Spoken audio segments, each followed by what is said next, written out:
Jon Jones is without a doubt the greatest mixed martial artist to ever live. He's the most well-rounded fighter, he has beaten generations of MMA fighters during his career, and he has most recently secured the heavyweight UFC title. Jon Jones vs Ciryl Gane wasn't a competitive fight in the slightest, as Jon choked Gane out in a couple of minutes. Jon looked rather complacent in his last few fights at light heavyweight, with his battle against Dominic Reyes being the most controversial, as many people thought that Reyes did enough to win. I don't agree that Dominic won, but it was a close fight, and then Jon took a 3-year layoff to build muscle and prepare for his heavyweight debut. Against Gane at least, it looks like he hasn't missed a beat. Unlike Adesanya, who didn't take the time out to gain additional weight properly, Jon Jones was gone for like 3 years, and I was wondering how that would play into his fight against Ciryl. Jon looked very much like a natural heavyweight in there, and he made it look fucking easy.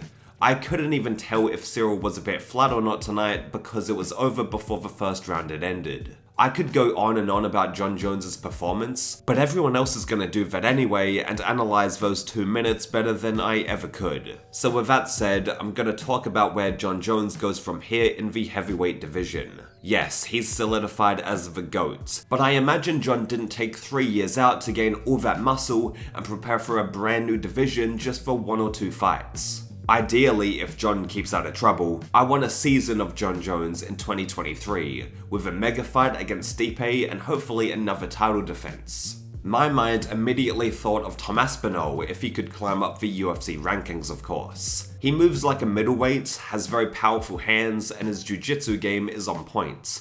I know that Tom is injured currently, so I'm pretty much just playing fantasy matchmaker, but Tom vs Jon would be a fantastic fight. Obviously, the Stipe fight is bound to happen at some point, I mean it's too big not to be made. As for Ngannou, I truly think he's done, and we unfortunately won't see that fight against Jon Jones. Jon made an absolute statement tonight, and I really hope that he battles some of the top heavyweights before his time is up. I mean, the heavyweight division just got a whole lot more interesting after Jon just ran through Gane.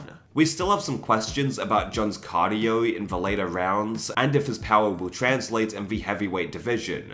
However, I'm sure that these will be answered in the Stipe matchup. Jon Jones is the greatest of all time, but will he become the best heavyweight? We'll have to wait and see.